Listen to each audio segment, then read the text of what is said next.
আপনি হয়তো বহুবার বাবা মায়ের কাছ থেকে দোয়া চেয়েছেন। আচ্ছা, এমন কি হয়েছে যে বাবা মায়ের জন্য নিজের থেকে, নিজের দায়িত্ববোধ থেকে কখনো দোয়া করেছেন?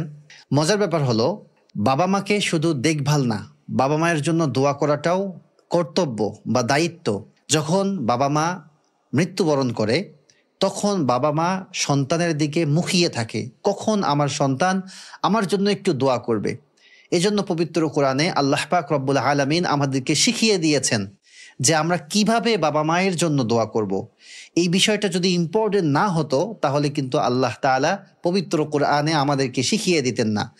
এজন্য এটা খুবই ইম্পর্টেন্ট যে বাবা মায়ের জন্য আসলে দোয়া করা উচিত। কিন্তু কিভাবে দোয়া করবেন, কি বলে দোয়া করবেন, সেটা পবিত্র কোরআনে উল্লেখ হয়েছে। আমি এখন আপনাদেরকে জানিয়ে দেব ইনশাআল্লাহ। আমরা অবশ্যই এই ছোট্ট দোয়াটি মুখস্থ করে রাখবো এবং যখনই মোনাজাত করব, যেন সব দোয়ার পাশাপাশি বাবা মায়ের জন্য স্পেশালি আমরা দোয়া করি। এতে করে আমাদের কর্তব্যও পালন হবে, পাশাপাশি হচ্ছে আমরা সওয়াব পেয়ে যাব ইনশাআল্লাহ। আল্লাহ পাক রব্বুল আলামিন সূরা বনী ইসরাইলের ২৪ নম্বর আয়াতে এই দোয়াটি উল্লেখ করেছেন। আল্লাহ পাক রব্বুল আলামিন বলেন, আউযু বিল্লাহি মিনাশ শাইতানির রাজিম, রব্বিরহামহুমা কামা রব্বায়ানি সগীরা। আমি আবারও বলছি, রব্বিরহামহুমা কামা রব্বায়ানি সগীরা। কত ছোট্ট দোয়া! আমরা অনেকেই হয়তো এই দোয়াটি অনেকবার শুনেছি। আমরা শুধু শুনলেই হবে না, এই দোয়াটি মুখস্থ করে রাখবো এবং যখনই আমরা হাত তুলবো, মোনাজাত করব, তখন বাবা মায়ের জন্য অবশ্যই আমরা এই দোয়াটি করব ইনশাআল্লাহ।